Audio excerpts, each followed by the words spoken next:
जगद्गुरू संत तुकाराम महाराजांची पालखी आज इंदापूरहून मार्गस्थ झाली आहे।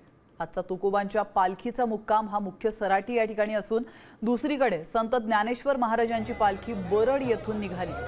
ती आज सोलापूर जिल्ह्यात प्रवेश करणार आहे। माऊलींच्या पालखीचा आजचा मुक्काम हा नातेपुते इथं असणार आहे।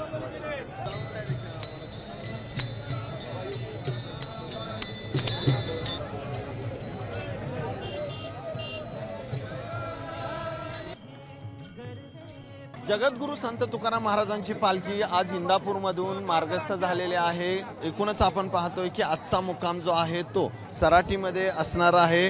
त्या अगोदर इंदापूरमधून निघाल्यानंतर अनेक भाविक जे आहेत ते या पालखीचं दर्शन घेण्यासाठी खरं तर इंदापूर आणि सराटीच्या मध्ये अनेक ठिकाणी पालखी ज्यावेळेस थांबते त्यावेळेस अशा प्रकारे दर्शन घेण्यासाठी थांबत असतात। आपण पाहतोय की तुकाराम महाराजांची पालखीचा आजचा मुक्कामच्या अगोदर वडापुरी या ठिकाणी विसावा असेल, त्यानंतर बावडा इथे विसावा असेल आणि त्यानंतर सराटीला मुक्कामी जाईल। त्या पार्श्वभूमीवर आत्ता पालखी जी आहे ती इंदापूरमधून मार्गस्थ झालेली आहे।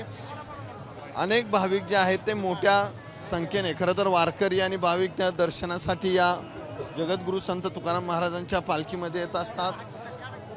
सेल्फी काढतायत, फोटो काढतायत। फुलांनी सजवलेला रथ जो चांदीचा रथ आकर्षक आहे त्या रथामध्ये खरं तर पालखी विराजमान आहे आणि आता या पार्श्वभूमीवर पालखी जी आहे ती सराटीच्या दिशेने आजच्या मुक्कामस्थळी निघाली। कॅमेरामन आदर्श सचिन जाधव, साम टीव्ही न्यूज, सराटी। मी साम टीव्हीच पाहते, तिथल्या बातम्या मला रिलेट करतात।